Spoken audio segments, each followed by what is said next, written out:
Hey, this is Matt. Once again, we're about to another review. There's another paid request, this time for Brian, and it is for Futurama Season 2. Now, for those interested in requesting pretty much any type of videos or topics, reactions, re-reviews, randomness, whatever it may be, feel free to send it either directly to my PayPal or join my Patreon. Both links are down below in the info box. Now, for those that didn't see my review of Season 1, that's where I go more into my initial thoughts of the show, and this is more just to the point of the actual season. I do think season 1 was a bit funnier than this season. This season has a few more episodes, so but also there's I thought a few more clunkers, but at the same time, nothing that made me mad. It just made me go, that kind of reaction. Like the bit where this guy named Hermes gets fired and he's like a Jamaican guy who gets fired, and it's like, I don't really care about your story. I haven't really gotten into you as a character and what's going on with you. Yeah, I'm very indifferent, and you doing a musical about your job at the end, and just like episodes like that just made me go,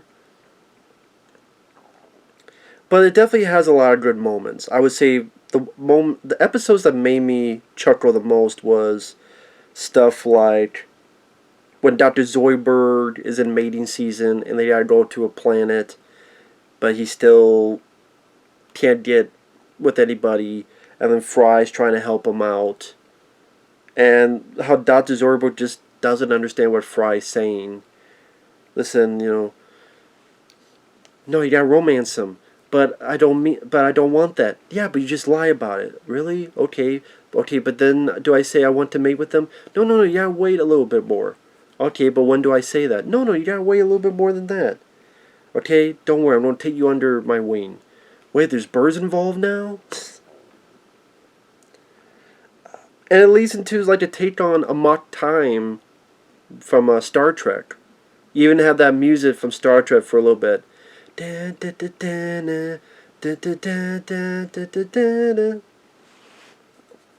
Which I thought was pretty funny. But I'm a sucker for that era of Star Trek and that music. That was also used in The Cable Guy. But Dr. Zoidberg, they definitely have more of his character, which is a plus because he's a fun character. This crab doctor who just can't quite grasp what people are trying to tell him. Like, for example, in the first episode where Bender is very jealous of this little creature Nibbler. He was the creature in season 1 that would eat things, but then what he released was pellets that could be used for spaceship fuel. It's his Nibbler's birthday, and Bender's jealous because everyone's paying attention to it, not him. And he's like, well, I busted my ass and no one's kissing it. And Zoidberg's like, alright, I'm coming. Like, taking things a bit too literally. But yeah, the one with Dr. Zoidberg getting crazed as he's lifting weights and his fin comes up as, he's got a mating season, we gotta calm him down. Because there's a little bit of heart involved, because you feel bad for Zoidberg, because no one's interested. Fry has a bit more to do as a character. There's a fight to the death. His arm gets cut off at one point. But you've beginning to figure out what's really going on, and it just did a nice usage of his characters. And like I said, it's a kind of a fun parody of that Star Trek episode, but it was still its own thing. The Haunting, where you have the idea of the werecar, where like a werewolf, but for robots. Bender gets bitten, instead of turn to a wolf, he turns to a car. A car that drive around like Christine, but then will go up and howl or honk. And so Fry and Leela have to find out who was the originator of the werecar, where did this come from in order to cure Bender. And even at one point Fry gets pissed because, well, usually when they go crazy, they go try to kill their best friend, but you try to kill Leela. Guess we're not best friends.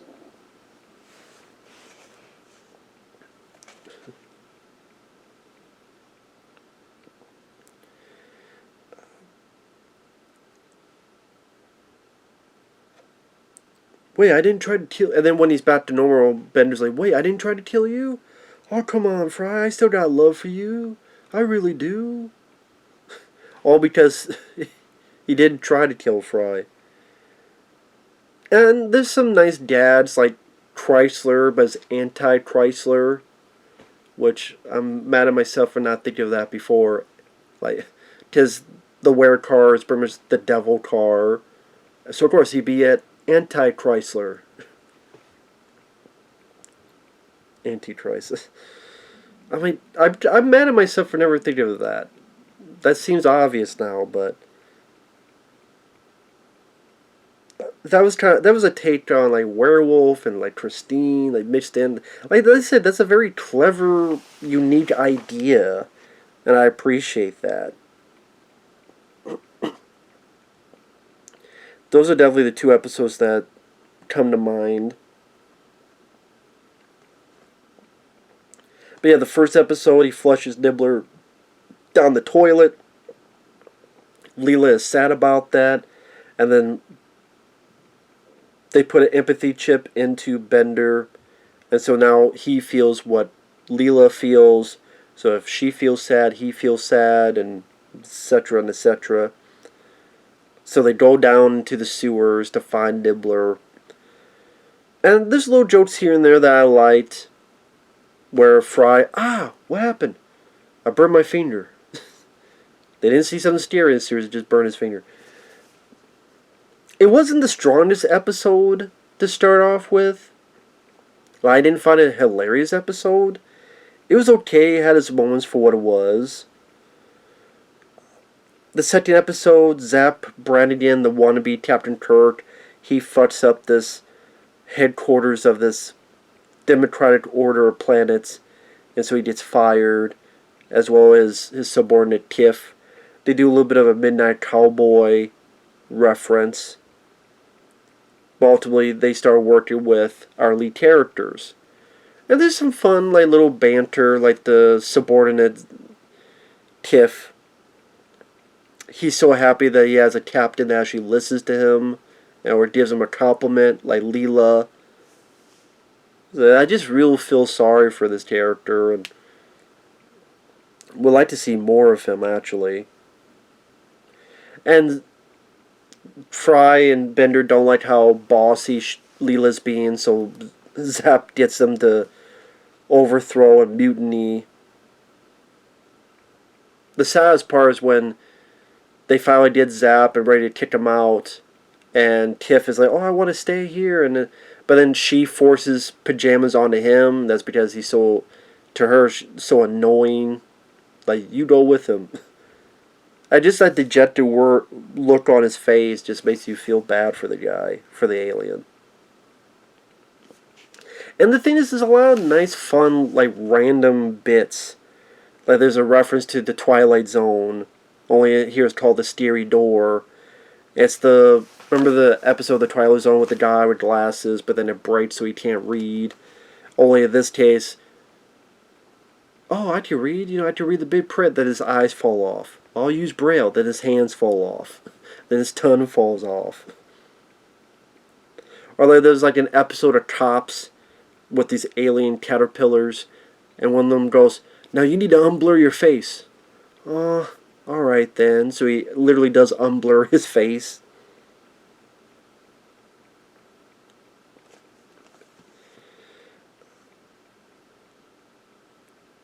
I like this bit where they go into the internet and they're attacked by ads. And it's like a visual representation of the internet, especially this time. This was what, 99, 2000, so pretty early on. And so again, they're attacked by this advertisement, or there's a lot about sex, so chat rooms and all this stuff. People, you should say this is an early version of, God, what's that phrase? I have it on the tip of my tongue now. Oh my god. I cannot believe it. I had it on the tip of my tongue now. There's a... Why am I... God, I hate that. I hate when I can't fucking think of it. when you pretend to be someone you're not on the internet, and there's a certain phrase, someone did like a documentary, if you want to call it, on it, whether it was real or not. I hate that, you know. Now I'm pissed off about that, but so pissed off I'm gonna lift that up. But anyway, Bender pretends that he's a nurse, like as a disguise, and then he talks to a guy, but he's trying to get money out of him. And kind of a fun scene where they're playing like a video game. It's a video game you actually shoot, and again, that's some creative, fun animation where the characters are having fun. They're able to shoot with their hands, or they have their arm. They like cock it like a gun.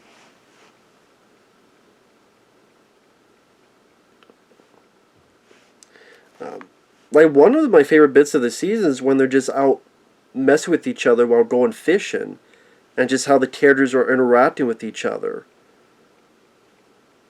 And like they see a pirate flag, but they see the cross and bone, and someone goes, "Oh, watch out! That flag may be poisonous."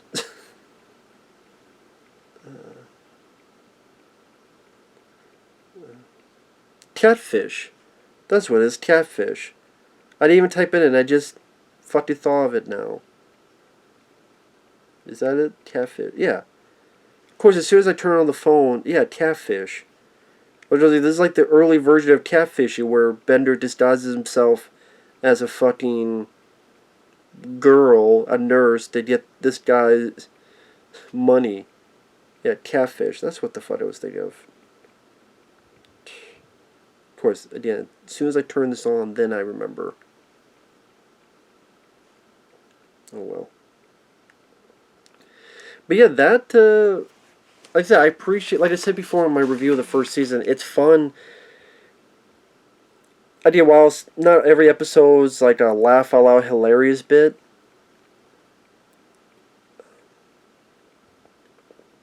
I do appreciate the creativity.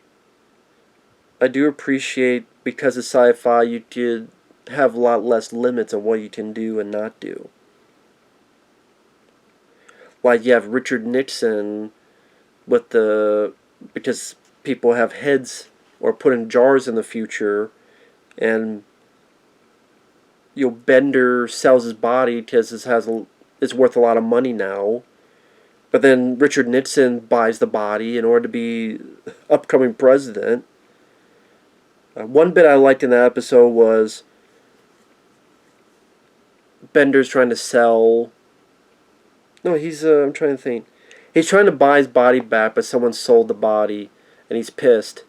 But then the guy's like, "Well, I'll do you $50 for the kid," and Fry's like, "My clothes are worth $50." And the very next shot is they're back at the apartment, and Fry is naked. See, like right then, without having to tell us, we get the idea that he did sell his clothes for $50.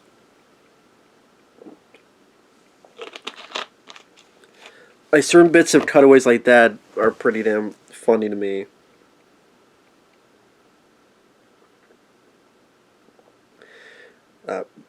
In this season, you have people like Conan O'Brien makes an appearance in episode 4. That's the Christmas episode, where John Goodman plays an evil robot Santa. It's always nice to have John Goodman in there. That's a fun episode. And also shows some heart because Fry's thinking of himself being alone, but then it's like, well, wait a minute, Leela, she's the only Cyclops, she's alone too, so he feels bad, so he wants to get a present for her, and you get a nice bit of caring between the two of those characters. Those has a great line where Bender's like, "I gave blood." "Wait, whose blood?" "I don't know, some guys." And just walks away, never mentioned again.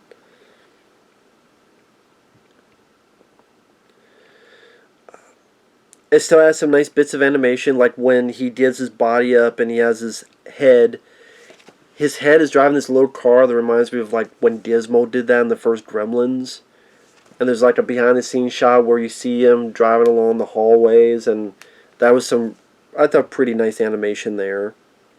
There's still some good lines of dialogue. It's Valentine's Day. "Oh crap, I forgot to get a girlfriend." Like Wait, Valentine. If I could get it right, Valentine. Val, if I learn to, I don't know, memorize this dialogue, I wouldn't be stuttering like this. But I'll leave it in, just fuck it. He said, like, wait a minute, Valentine's Day is coming? Oh crap, I forgot you're a girlfriend. Much funnier when they did than me trying to do and stuttering.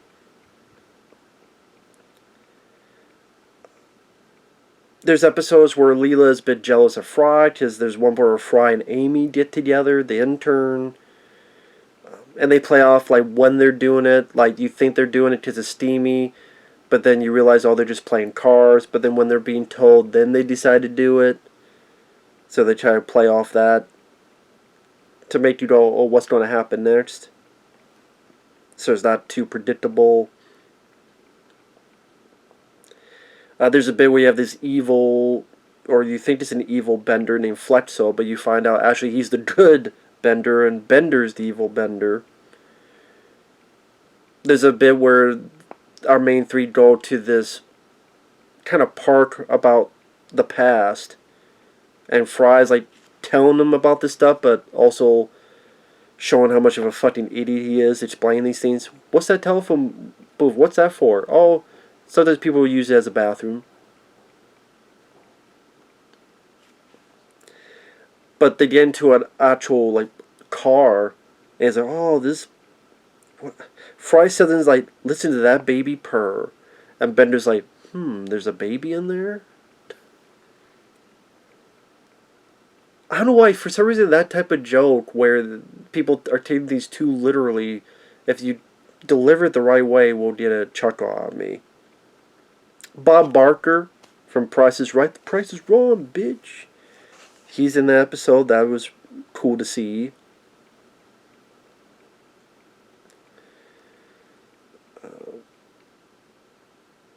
There's a bit where Leela, again played by Katie Siegel, she thinks that she's found someone who's also another Cyclops, but then you realize there's something else going on. But before then, she's so desperate to be with someone of her own, she changes her own appearance and even becomes her character from Married with Children. Just the short name for this other one is Al. Aw, Al. And they even have these three that become like the audience going, whoo, ha ha, like the Married with Children laugh track, however you want to call it. Like, ooh. Whoa. It's like, wow, they were able to do a Married with Children reference. That was in, I believe, episode 8 or so, or 9. There's one that was an anthology that I thought was cool. I guess it's something that akin to Treehouse of Horror, where there's a device where what if, and you ask this computer, it'll show you a what if scenario. Okay, what if Bender was a giant, and it shows what he would do. Okay, what if Fry never went to the future? What if he never got into that cryogenic unit? The one that I liked was Leela. Like, what if Leela was more loose and pretty much... That's not the word I'm looking for. What if she was more...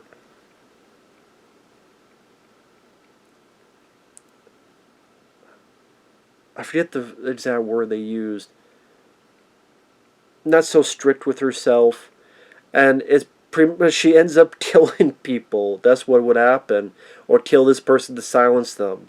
And there's a dad where they're in a room and, oh, I know who the killer is. The lights go off and then someone's stabbed. Then the lights go off again and that person's stabbed into that person. Then there's like a kid that's going to say something. That kid is stabbed on this person that stabbed this other person.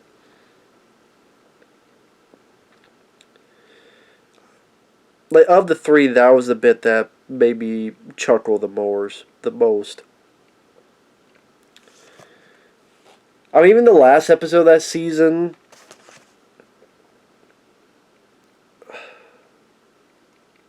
you had Pauly Shore in it. Like, Pauly Shore talking about Jury Duty 2. And, oh, it's the anniversary of Jury Duty 2. Because I guess And this was 98. This was like 99, 2000. So no one knew what what would happen to him. So I guess, as a joke, they thought, oh, there'll be a jury duty too, and there'll be an anniversary, screening of it. So you'd have Pauly Shore, but I didn't like that episode. That's probably one of my least favorite because you have the last episode is about his old girlfriend was also frozen and comes back, and maybe there'll be an item again, and it's Sarah Silverman. Here's the thing. It has Sarah, and Sarah Silverman is herpes simplex 10. That's what she is. Herpes simplex 10. She's a fucking mole and an asshole. She's a waste of space and a waste of air. I hate Sarah Silverman. I think she's unfunny. I think she's annoying. And I think she's a twat. So the fact that Sarah Silverman is in that last episode ruined the whole episode. Because I think she's akin to a cancerous tumor. And if you cut it out, then maybe the episode would have been fine. But she just fucked that episode out for me. Because I hate Sarah Silverman. Because she's a girl? No, because she's annoying and she's a twat. She's not a lady, she's a twat. A twat waffle, a dog pisser, a cum ragger. Whatever horrible words I can say about Sarah Silverman would not be a lot. Would not be a lot compared to what the variety of people would say. You think I'm saying a lot? Believe me, there's a lot of people that would say 10 times more. I bet if I asked my friend Fabio, he could probably go on a 20-minute rant on Sarah Silverman and why she's such ass. Fuck Sarah Silverman. And I went, why'd it have to be her? For fuck's sake. Never liked Sarah Silverman. Never did. Even more so after this recent bullshit.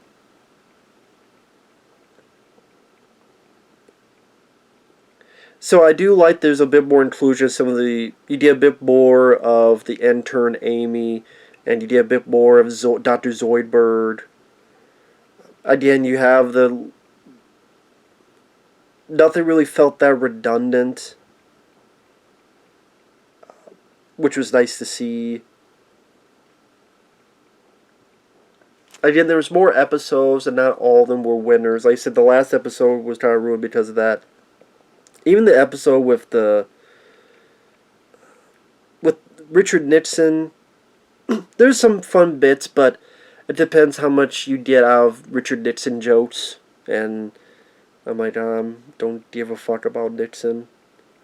But the funnier bit of that was when Bender can only do stuff and it was just a head. Like he's trying to drive this little toy car and it's just his head on the car.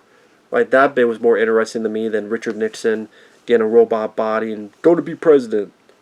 I didn't care about that part of the plot.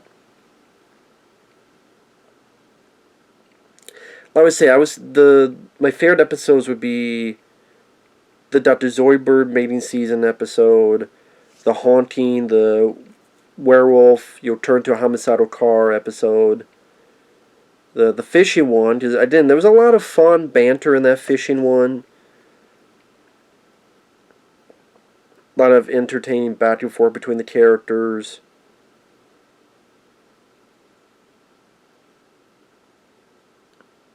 Just how they're in this one set trying to fish, and Fry's making fun of Bender, and then Bender's fucking with Fry because of that.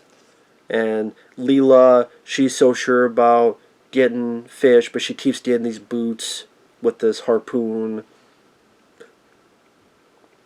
And then Fry, like, oh my god, it's a mermaid. I'm surprised there was not a reference to Splash. But then when he gets with her, it's like, well, actually she is a fish. And how fish do it is she has eggs, and you put it over the eggs, and there's not really sex involved, and Fry freaks out. So he's like, fuck this, and gets the hell out of there. One thing about that episode, though, that I think was a detriment is Fry is ready to stay behind.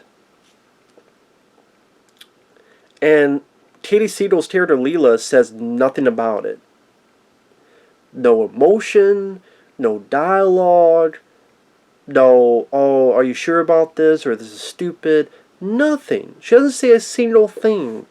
Concerning all the episodes that would have come into play, the fact that doesn't come into play, I think, is a bit of lazy writing on that part. Like, that was a bit of lazy writing. And from time to time, I would see that I go, again, stuff like that is why I would prefer season 1 over this. But this is still an entertaining season, but it's just like, I don't see why she would say nothing. I mean, Bender went over and cried, which was nice. I thought he was going to just like steal something, but no, he hugs him, cries, leaves. The fact that Leela didn't do anything, I thought was really strange. I think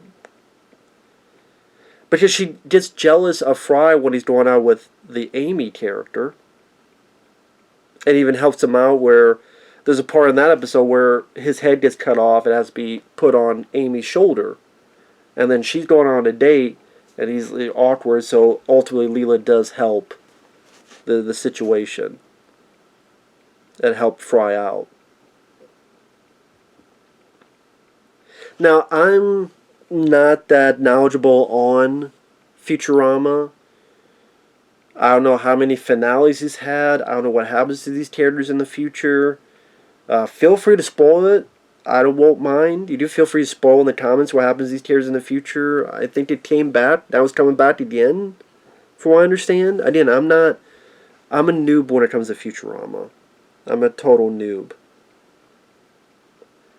But unless they completely fuck up the characters, there's not really a lot for me to get mad at, because when you look at the stuff I've seen, this Nostalgia Critics movies, Razor Teeth, Feeders 1 and 2, a film like Generation where Keanu Reeves takes 2 minutes to eat a cupcake in real time. When you see stuff like that, this stuff is like a reprieve by entertainment wise. Not request wise, I'm open to requests, but just like, yeah, okay, this stuff, even its weaker parts, is still stronger than a lot of stuff I've seen, especially in today's age, let alone in the past. But like I said, they just stepped down from season 2, but still enjoyable for what it needed to be. So, with that said, thanks for watching. Take care. We'll see you guys later. Bye-bye.